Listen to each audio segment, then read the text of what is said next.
on Beauties with Jessi Pierce and Kirsten Kroll. Two hockey minds trapped in bodies that can't skate. They may have never laced them up, but they'll break it all down with sharp takes and plenty of laughs. This is Hockey Talk, the Beauties way.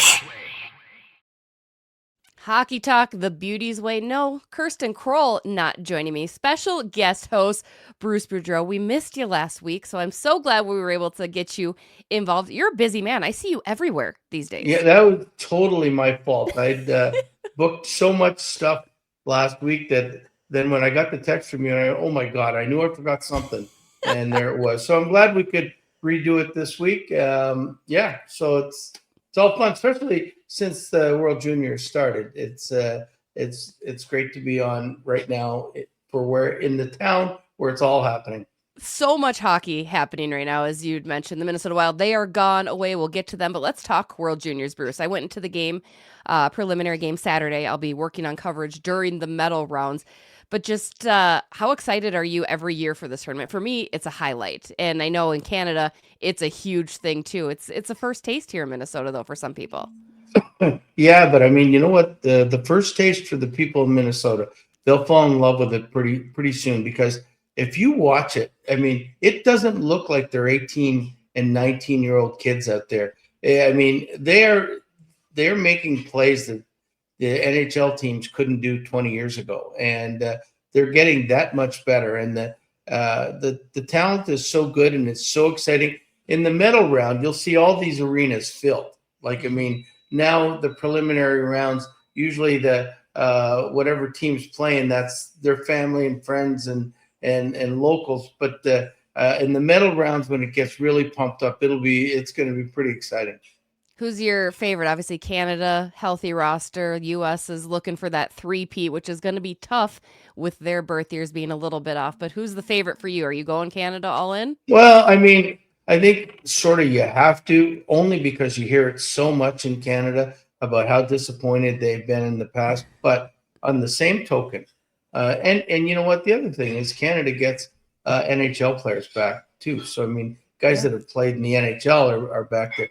But I am so impressed with the different levels of talent, and not different levels, different countries of how talented they are now. 10 years ago, U.S., Canada, and maybe Russia was in there when Russians were in there. But now, I mean, Canada beats Latvia by 1 goal. The States beats Sweden by 1 goal. Everything is close. The countries have started to catch up on the favorites, and that's what makes it so exciting, because now anybody can win. Are there any surprises that you've seen? I mean, you'd mentioned those 2 games in particular, and I agree they were much closer than I think a lot of people had anticipated. But even Germany has given some teams some close calls. Latvia and Denmark. I mean, you're right. The parity is no more. It's not as sparse as it used to be. Yeah, and look at Czech. Czechs almost beat the Canadians in the first, and I thought they outplayed them quite bad. Like the Canadians in the first 2 games haven't looked good. The States sort of have looked okay, and then they said, okay, let's turn it on, and then they've gone and won the games. But I mean, boy, I mean, the excitement that in the enthusiasm of youth that don't know when they make mistakes, but when but they play all out all the time. There's no, I got to take a rest this shift or whatever. They're all out. And I know in Canada, they talk about this tournament so much all the time that it is really, really big. I think in the U.S. there's only 1 or 2 places that they could have had it, and obviously St. Paul, Minneapolis was definitely one. It's a hockey crazy area, and I know they will appreciate it, and I know they will fill the buildings in the playoff rounds. I'm going again tonight to check out the Slovakia-U.S. game. Can't wait. I do need to make my way to 3M to check out some Canadian flavor, though, I think. Well, that's going to be a big game. Slovakia is the one team, again, another team, small countries, that produce fabulous hockey athletes. And they're giving everybody whoa, this isn't an easy game. And they love playing the underdog roles, these teams. So it's going to be great. Yeah, and the U.S. is going to do it without Cole Hudson. He is day-to-day scary situation with that puck to the back of the net, but that could really hamper the U.S. too with losing him. But they might rally. It was an emotional moment for them too. I've found, and you can look at it from the Wild standpoint, every time you lose a big player or an important player, the rest of the team picks up. How often did the Wild play well when Kaprizov was out? Zuccarello's been out most of the year. The Wild are still going strong. So, I mean, it's to me, if you can lose, short term, losing a top level player is okay. It's over the long term, the long haul, that it really comes to bite you. You are the king of segues. This works perfectly into us talking Minnesota Wild, Bruce. I love it, right? Look at that. Trying. You've done this a time or two before, right? Mm-hmm. Like it's your new thing. Minnesota Wild, third in the league, 52 points. Colorado atop at 63. Dallas at 57. Minnesota 7 points ahead of Vegas in the West, 13 ahead of Utah in the Central. LA and the Sharks occupy that wild card with 41 and 39 points respectively. Minnesota heading into Vegas to kick off this long road stretch. But Bruce, Kirill Kaprizov, 8th in the league in points with 46, tied for 5th with Robertson in goals with 23. Matt Boldy tied for 3rd with McDavid with 24 goals, sits 26 away from 50. Plus, we got Jesper Ballstead, who is 4th in the league but leads the league in save percentage and shutouts. You've got Philip Gustafsson and that guy Quinn Hughes. The Wild feel like they have it all. They might be a piece or two, but are we done calling them mild? Like, they are a very threatening team, it feels like, at this point, especially because the roster's back to healthy. When they got a healthy roster, they've got as good a goaltending as anybody in the league. I truly believe with Quinn there, they've got the best defense in the league. The only thing they're missing, and I don't know if they can acquire it, but if they could get a pure number one center, then I think they would be a complete team. As it is, I think they're very tough to beat. John Hines has done a magnificent job of keeping the structure so well that whether whoever's in or out of the lineup, it doesn't matter. They play the same way. I mean, they still got guys on that team that I truly are my favorite players that have that I coached out there. When you're talking Brodin and Spurgeon and Eriksson Ek. So I mean, you know what? The unfortunate problem here is I don't think anybody's going to catch Colorado. I mean, unless they have a collapse that is major and after 40 games, basically, they've lost 2 games. I can't see it happening. So Dallas is going to play Minnesota in the first round.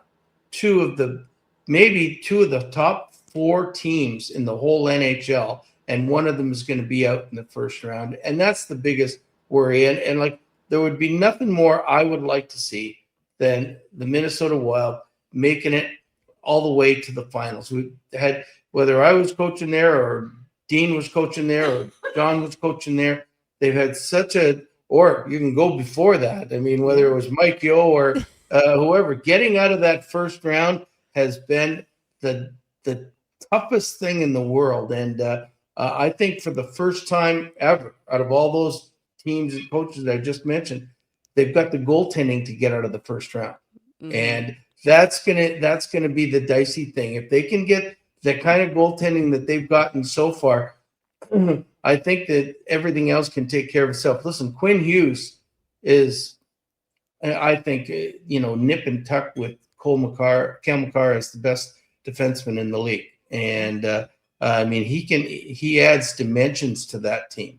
And so, I mean, that was a great get by Billy Guerin. So I don't know if, unfortunately, as luck would have it, they're going to play that Dallas team in the first round. So let's see what happens. Are there any benefits to them being in the Central, having to compete against the Colorados and the Dallases and even, the Winnipegs and stuff like that throughout the course of the season to better prepare for that first round against Dallas, who you by then are very familiar with? You're familiar with playing them in the playoffs in years past too, but this is a different team heading into that first round.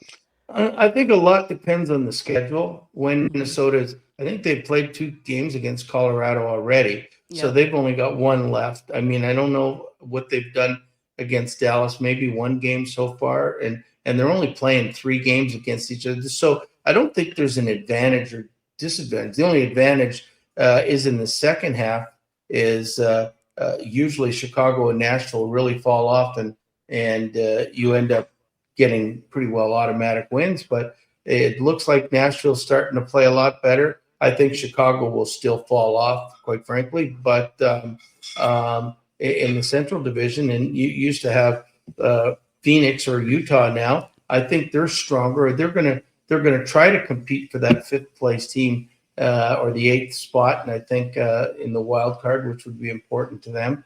But I don't think there's an advantage because there's not enough. Like if every year Minnesota played 6 times against Colorado, Sure. 6 times against them, then you really get to see the team. Yeah. But when you're playing three times or against each other, and it depends on when there could be guys injured. Like whoever played Minnesota the first half of the year, they played a lot of times without Kaprizov and Zuccarello and Quinn Hughes. So they're a different team if you don't play them until the playoffs. And that's the team I wouldn't want to play against. You had mentioned Eriksson Ek as one of your favorite. Obviously, he's a fan favorite here as well. Do you view him as a true number one center? Do you think that he is of that echelon? I mean, right now he's kind of on that second line and fits really well there. And technically, Yurov being that top line center. But do you think Ek has that in him necessarily, or do you think he is in that role? I really, I don't want. I hope he's not listening. Because I like. Of course, him, they love this podcast. Yes. Yeah, but I think Ek is the perfect second line center. Yoel can score 25 goals, but he does so much more. He plays against the other team's top line. He can defend. He kills penalties. He's still not great on faceoff, but if that's the worst thing about you, and we'll take that. But and he is. I think he's the best in the NHL at net front presence on the power play. I just think he's great, but he's not that prototype 80 to 100 point guy that you need as the number one center. If they could get that, and then they get Eriksson Ek behind him, then Billy could be GM of the year because then they'd have they'd be complete, I think, as a team.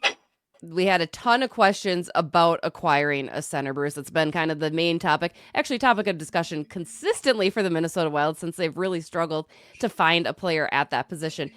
Who do you target then? I mean, there's plenty of names that are rolling around out there. Ryan O'Reilly obviously being one, but Nashville, as you'd mentioned, kind of surging upward, right? So maybe they're not looking to move, and I don't think Ryan O'Reilly wants to necessarily leave what he's done with the Predators. Kadri, another center name.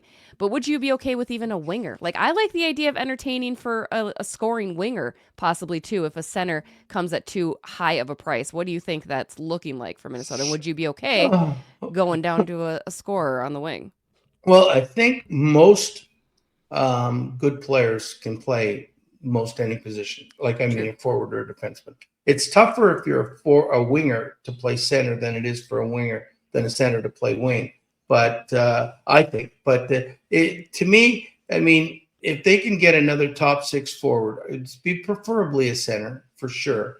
Yep. But if they could get another top 6 forward, maybe they could do with an average second line centerman, and maybe that would still work. But and I don't know who to target. Kadri's 35 years old and he's got 3 years left or something on his deal. Yep. Is that if you $7 million too? If you think you can win it, I'm a big believer. If you think you can win the cup, you got to take that chance. Yeah. But if you think you're just a good team that can go to the second or third round, I wouldn't take that chance. O'Reilly, they've tried that experiment in Toronto when he was 3 years younger. That didn't work out. So I think, they almost got to look for a hockey trade for a younger center that is on the cusp and is going to be really good, but then they'd have to give up something. And I think one of their strengths is defense, and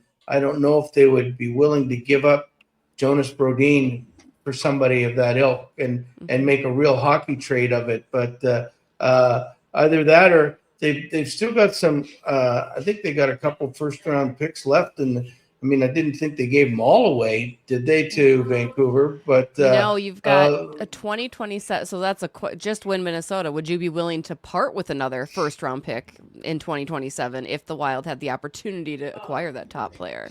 In a heartbeat, because the Wild are going to pick 25th, maybe.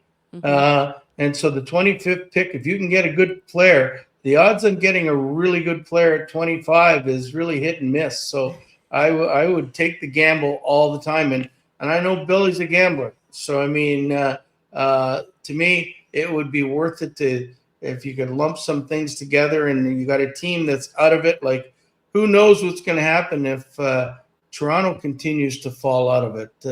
I mean, I don't think they could afford a Matthews, but, maybe they could talk Tavares into coming over. He's only got 2 years left on the deal. Something like that. Like, I mean, I think would be, if they could get one player of that ilk, boy, I think they'd say, okay, Dallas, okay, Colorado, bring it on. I think we got the team to beat you. What is going on in Toronto, by the way? Like, my goodness, like where that's tough. That's a tough scene up there for the Maple Leafs. It's a tough town to play in because I think they're the kind of guy, like if Eeyore, okay, you know, like you know who Eeyore is, you know, right? From like Winnie the Pooh. Oh, Winnie the Pooh. He's always negative and everything else. Toronto does not like positivity, so they ran Mitch Marner out of town. So now it's, well, what's wrong with us? You know, we can't win. You know, Matthews stinks. Like, I mean, it's like they're always looking for some negativity, and especially when it surrounds the Leafs. And you can walk around town and they'll go, yeah, the Blue Jays didn't need all that time to win. You know, like, I mean, it's come on, Toronto. And but it's a tough place to play. I personally don't think they have the horses. I mean, I think Marner, they didn't realize how much they missed Marner when he left, but I don't think they made a lot of great acquisitions when he did leave or for him. And I think they got a little older and a little weaker, but and they will be so hard pressed. I mean, they lose a game in overtime last night, and then the world is falling apart. If they lose 2 more in a row, as they're out, I get more calls to say, I said they're 4 points out of the playoffs with 50 games left. Yeah, like right. I'm going, and they're saying, can Toronto possibly make it? I'm going, please, you know, like, I mean, it's the dumbest thing in the world. It's insane. It is absolute insanity. I would take an Austin Matthews here again as a USA girl as well. Like, I think he would probably do just fine. I don't think. Wouldn't he look good with Boldy or Kaprizov on right? his wing? Right. Because or even Zuccarello, because Mitch Marner was a passer. Now Zook is 35 or 36 years old, but he's a little older. He's 38. Him and I, 38-year-old kid. Ooh, I know. He's getting up there, man. Yeah, he is getting up there. But I mean, I didn't realize I thought he was only 36 or something. But anyway, I mean, all 3 of those guys are great passers. Now, Mitch Marner, Austin Matthews needs somebody to pass him the puck.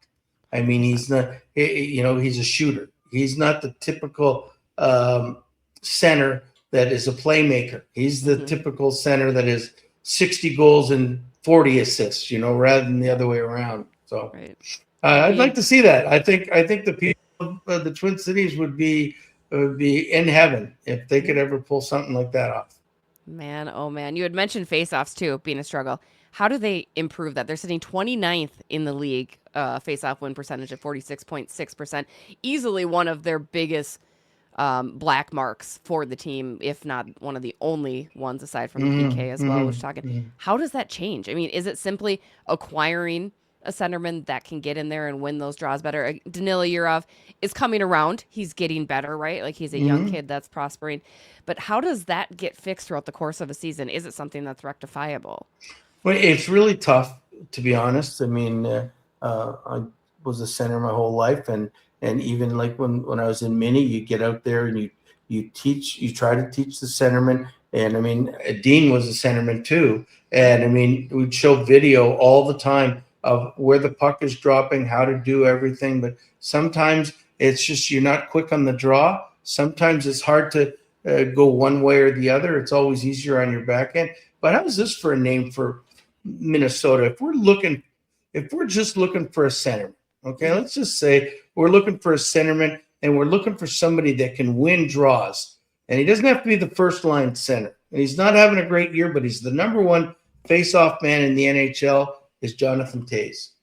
And, I mean, a playoff performer as well as we know. And he's old and he's missed it. But, I mean, if Winnipeg fell out of the race, okay, and you needed that one guy that could come in and add to your leadership role and not count on him to score, then, but he could take all the defensive draws and important draws. I mean, I'm just off the top of my head. I think he might be an acquisition that would be worth going after. You have a lot of Wild fans who would be so conflicted with that because they remember the Jonathan Toews that decimated them in a Blackhawks jersey year after year, right? So do I. Believe me, for 4.5 years, I hated. I've seen Patrick Kane, and I've gone to him, said it to him to his face, "I hate you," because you scored 3 goals every time. Every time we played you, you scored 3 goals. So I mean, what do you? I mean, those 2 guys were great, but sometimes your best enemy is the best guy you want on the team. You hate them for a reason, You're not wrong there. That would be something. Do you know they changed Patrick Kane's Wikipedia page to say that he was the owner of the Minnesota Wild at one point? No, I didn't. He would own pretty them well. Yeah. Well, yeah, and we would lose to them all the time, and then they got bad the year I left, which really pisses me off. I know, because, the worst. I mean, I lost to them in 7 games in Anaheim. I come to Minnesota. Oh, we lose to them all the time. I mean, and in the craziest way, they'd tie it up in the last minute and they'd win it in overtime, and they almost go off saying sorry. Drive me nuts. Anyway, I love story it. for a different day. Mm-hmm. Story for we'll take that anytime you want to hash it out. We remember, the Minnesota remembers, right? Yeah. Quinn Hughes, we talked about it, the blockbuster, which I don't think has still really hit realization, even for me from a media perspective. I'm like, I can't believe Quinn Hughes is here. Every time I see him on the ice in a Minnesota Wild sweater, I'm like, man, and I get caught just watching him, right? Just watching him beautifully with those breakouts. 3 assists in the comeback win against the Jets on Saturday, making his 27th career 3-assist game to pass Gary Suter for 3rd most by an American defenseman. He now has 1 goal and 7 points in 7 games, 3 goals and 30 points in 33 games. The Wild are 5-1-1 since Quinn Hughes' arrival. How much is the Minnesota Wild fan base going to continue to just love this kid? Because as you mentioned, there's never been a player of his ilk in a Wild sweater, right, in his prime. And not to mention, the fans are already enamored. Every time he touches the puck, it's screaming and loving and exuberance, and it's insane. Well, yeah, you have to love him. First of all, he's a great young man, and but he's so smooth. He's the best passer from goal line to red line that I've ever seen.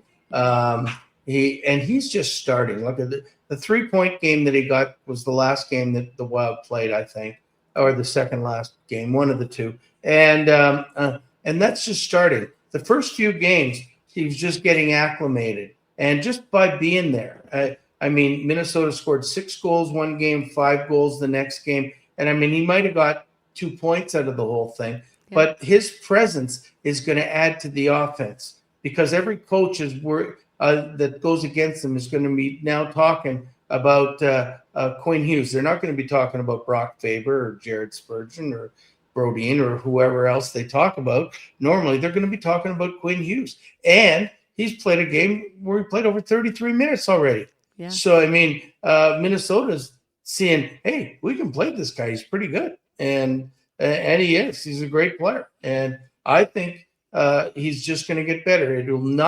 It would surprise me if by the end of the year, he's not averaging over a point a game. Be incredible. We'd love that. I have a couple of fan questions again.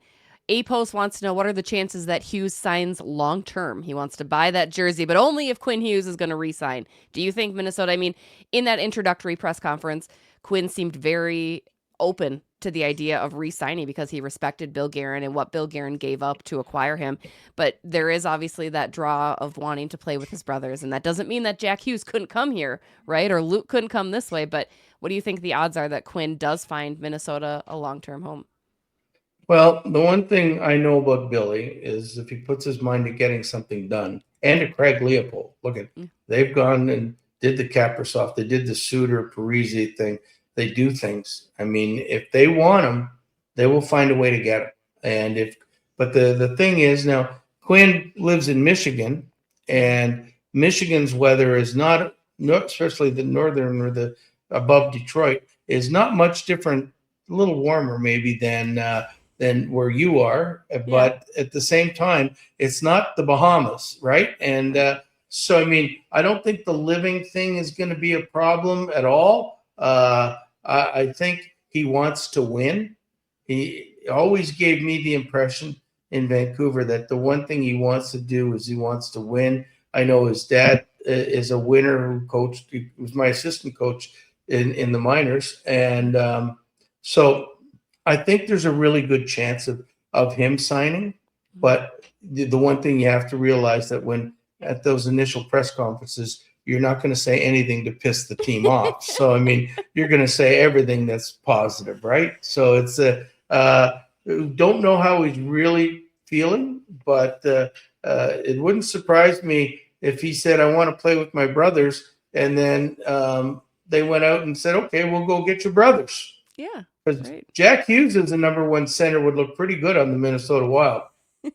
I think they'd find a good spot for him. I think he would be very happy. And I'm very naive, Bruce. Every time a player or coach tells me something in those press conferences, I'm like, yes, you love us. I believe everything that's coming out of your mouth. I have to remind myself. Maybe your first year you thought that, but now you're like every other media person, cynical and non-believing. 10 years. Hey, when you cover the same team for 10 years, you see a lot of things, Bruce. You know that. I know that for sure. Tough. And I would suggest buy the Quinn Hughes jersey. He still played here, right? Like I would get the jersey. Buy the Fleury jersey, buy the Quinn Hughes jersey, buy the Boldy jersey. Go get them. Yeah. Why not? Yeah, like because if they aren't there, you'll be one of the few that have it. Yes, exactly. Yeah, right? Like, I mean, somebody might have a Tom Reed jersey in the hung up somewhere. Who knows? Who knows? I think there's the joke too, because Ryan O'Reilly technically played for the Minnesota Wild for like 2 seconds. Remember when the Wild like owned him in a 3-team trade at one point? Go get the O'Reilly jersey. We're going to wrap things up, Bruce. Again, I so greatly appreciate your time and for co-hosting while Kirsten is working World Junior Games this afternoon at Grand Casino Arena. We have a little fun thing called buy or sell here, Bruce, where basically you buy the idea. I'll say a statement, and you either buy that idea or you sell that idea, okay? So, for instance, do we buy or sell the idea that the Minnesota Wild will end up second in the Central instead of third? So they will jump over Dallas. Do you buy or sell that idea? I got to sell the idea just because I think Dallas and Colorado are too good to drop. And that's, but I'm not saying, I think Minnesota will set a record for their individual points. I think they'll get over 110. What did they have that year you were there? Because wasn't that the highest at the point? Yeah, I think it was 109 or something. Yeah. We had 109 and 101. I think first 2 years I was there. Yeah. But I think they're capable of getting 110 or more. And that means they're an elite team, which they are. I just think the other two teams are elite teams too. What's Colorado going to end up with, 160? Oh my God. You know what? I always follow that because the one year in Washington our team had 121, and I thought that was like the fifth highest or something, and then Boston blew it out of the water. I keep waiting for Colorado to go into a slump or something, but they're not. It's insane what they're doing as a group, and I think they've got everything. So I think they end up with about 138 points. Okay, I think that. Which is nuts. That's still it's crazy. Yeah, it's crazy, but that doesn't mean that they're going to win the cup. And I'll tell you why. Before we go, because you look at when Boston had that, when we had that, when the President's Trophies teams, they play as well as they can all the year, but when it comes to playoffs, you got to play at least 10% better every round. So can Colorado possibly play better? I don't know. Sometimes you place at such a high level, you can't get any higher. And the teams that you're playing underneath you, they play better because it's the playoffs. So it's going to be interesting. What is Colorado's weakness? For me, it looks like maybe their goaltending, which has done great. I mean, Wedgwood and Blackwood have surpassed any expectations, but to me, that's their only weak link, really. You'd think it would be just because of what they've done in the past, you know, but I think with the team in front of them, I mean, they're obviously better than we all thought they would be. Like, I mean, you put a great team in front of the goalies, and they keep stopping the puck. Like, I think one of them is going to be on Team Canada. It would shock me if both of them were, but one of them is going to be on Team Canada for the Olympics, and it's but that would be their weakness. Where else are they weak? They're not. It's insane. Final buy or sell idea for you, Bruce, and again, we'll let you get out of here. Buy or sell the idea that Quinn Hughes will end up with more points than Zeev Buium and Marco Rossi combined this year. Oh, yes.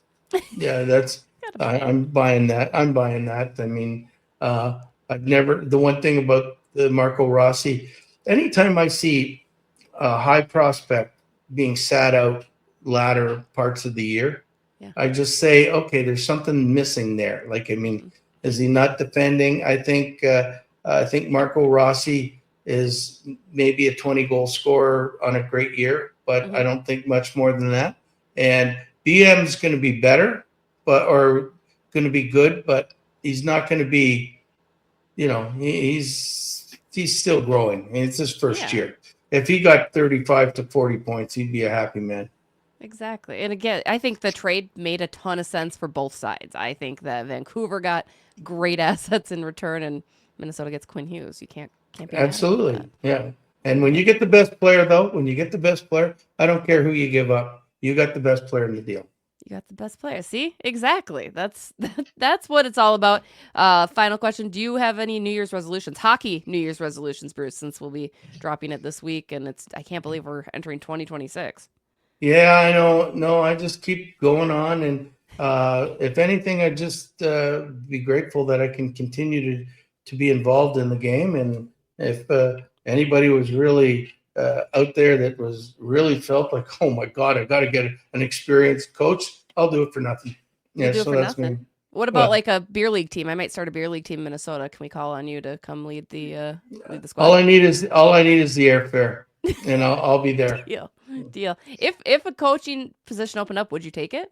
They call it, like, if Toronto. If somebody offered me a coaching job, yeah, I'd absolutely take it. I still love it, and I'm still involved in it every day. So I think I'm pretty up to date with what's going on in the NHL, and so yeah, I think I could still handle it. We'll keep a pulse on that. Hire Bruce. We'll start the hashtag. We love it. Perfect. Bruce, as always, thank you so much for your time, you guys. That's going to do it for this week. Don't forget to check out sodastick.com for all your Soda Stick merch and custom merch as well. We'll catch you next week with Score North. Talk to you later. Bye.